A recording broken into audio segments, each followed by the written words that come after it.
I just want to quickly give you the nickel tour of QuickBooks here. QuickBooks, in my opinion, I've been working with QuickBooks many years as a public accountant, and for a software package that you could walk into Sam's Club and buy for 240 bucks, it has a lot of bang for the buck. That is for sure. I just want to show you around a little bit in QuickBooks. You notice that there's a home page. Home page is basically like the accounting cycle, but you have to remember you are accountants, but QuickBooks is generally designed for the non-accountants, so it's a very visual type of software, whereas we understand the accounting cycle and we understand the flow through the accounting cycle. They map it out for the non-accountants. So you create an invoice, which then if you have inventory would create a bill that you might have to pay. You create an estimate, which creates a sales order. Well, once you have a sales order, you have to buy the materials to produce it, but then you also create an invoice to invoice the customer. Now, what I really like about QuickBooks is the fact that you can get to the same place from 3, 4, 5 different directions. What I'm going to do here is we can see the icon bar is laid out right underneath the drop-down menus. Well, if I go to view and it has the top icon bar on top, I'm going to put it on the left-hand side now. So now the icon bar is over here. I've got the home page here, and I've got the drop-down menus here. So if I want to get to the Customer Center, I could click here, which takes me to the Customer Center.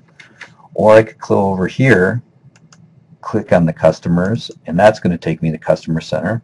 Or I can go up here, and that's going to take me to the Customer Center.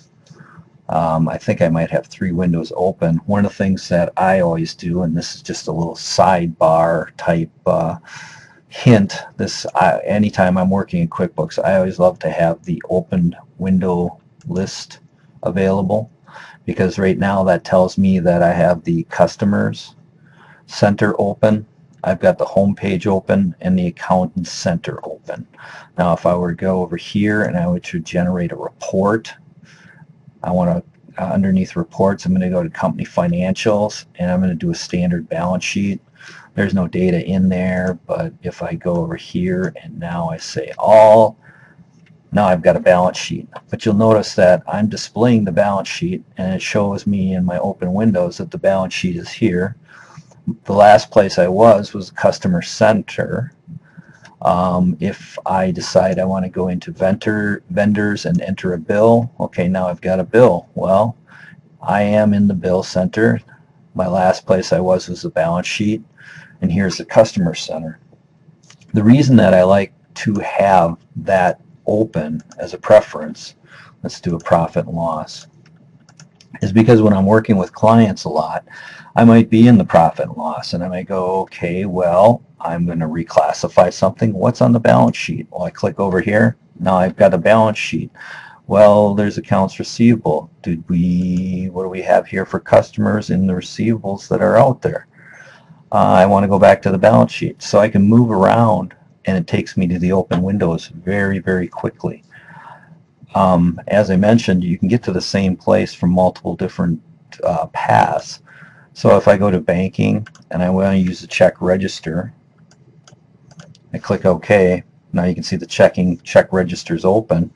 I also could go to the balance sheet, and one of the little things that you'll find out as you're working with QuickBooks is every time there's a magnifying glass, you see how my pointer is a pointer? Anytime I put it over a number and it becomes a magnifying glass, that means I can drill down, as I call it. So if I double click, now it takes me into the checking account. And if I want to see what this deposit was on May 7th, once again, I get a magnifying glass. Here it's just a regular pointer, but as soon as I get that magnifying glass, I can drill down. Here's the deposit that made up that $6,825. Once again, I'm in this deposit, but you can see make deposit, transactions by account, that's where we were. Checking, that's where we were also. I can move around very easily throughout QuickBooks just by clicking on these open windows. One of the reasons too that I think QuickBooks is so good, here, I'll show you a quick way to get rid of all this garbage. Under Windows, it also shows me the open windows. This matches that, but under the windows I can just go close all, and hopefully you didn't get sick watching that, but now it's closed all of my windows and it's taking me back to the Accountant Center, which I just closed. Sorry about that. Across the top you'll find in the drop down menu, this is where you can open a new company, close the company you're in. You'll also find your printer setup. Under the printer setup, yikes, this is where I'm going to suggest that you click the button so that it fits on the reports fit on one page. Nothing's more annoying than doing a review of a report and all the descriptions. Let's just pull up a journal real quickly. Oops, close this down. We'll go under Accountants, Journal. Yep. And you can see in the month of August 2015, Intuit's smart, or the QuickBooks is smart enough to say, hey, what month are we in? So it automatically brings that up, but I'm not interested in that. I want transactions. So here's all the transactions. Now if I don't print on one page, what a lot of times I'll get for homework submitted, I'll get these columns right here on one page, and then on the second page I get the numbers, which when you have a 12-page report and the first 6 pages are all columns of descriptions and then the last 6 pages are all columns of numbers, very hard to line up, almost impossible to grade. Another nice part about QuickBooks is the ability to customize reports. If I go into reports, financial, profit and loss standard, once again it's smart enough to know that we're in August 2015, but I want some data to look at, so I'm going to tell it to do all. I can go under our fees for service income, 12,751.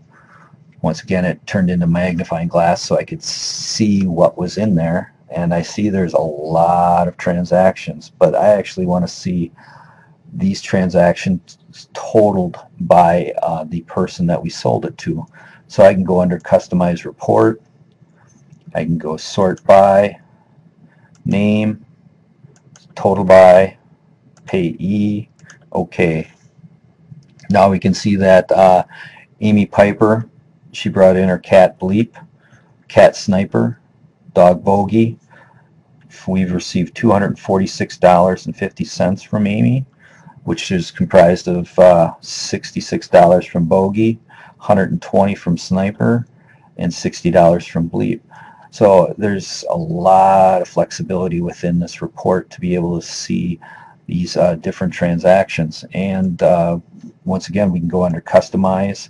And you know what? I really don't care about the debits and credits. I just want to see the balances. So now I got rid of the debit and credit column, and I can just see that, okay, we invoiced her with invoice 1 for $40. Invoice 140 was for $320. And this gives us a running total. So that's the running total balance. I shouldn't say that that was the invoice. That actually was probably a $280 invoice because we're just getting the balances here. So this is the outstanding balance, and it tells us what invoices. But the point being that QuickBooks is very, very flexible. You can generate reports just by going in. You can sort them. You'll learn this throughout the course. You can sort the reports using the various columns.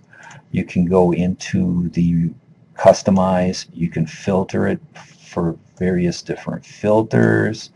I can filter the accounts. I can go, I want to see this account, that account. I can filter it for specific accounts. I can filter it for just balance sheet accounts, multiple accounts. If I select multiple, now I get to go in and tick which accounts I want to see. So for a $200 program, there is a lot of power in this program. You go under customers. I go into the customer center. I have the ability to, let's say, double click on Amy Anderson. I can put in all the contact information from which I can generate a report. I could send her an email if I've got her address in there. I've got all her payment terms. I could keep her credit card information on hand. Depends if she's sales taxable or not.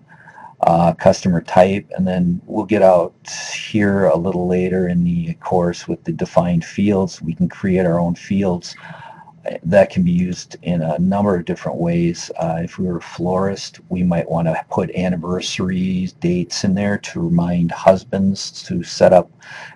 We might set up an automatic email that 2 weeks before their anniversary, the husband gets an email from us as a florist saying, hey, don't forget about your anniversary coming up.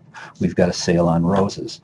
So this has just been the quick nickel tour of QuickBooks. You are going to get in and explore it quite a bit more. You will learn all these different areas. You'll be setting up a company. You'll be working with customers, vendors, employees. Under banking, you'll do some bank reconciliations and credit card reconciliations. And just keep an eye on the report center. This is where you're going to generate a lot of your reports that you will be submitting. So this has been the Nickel Tour. Hopefully I didn't confuse you.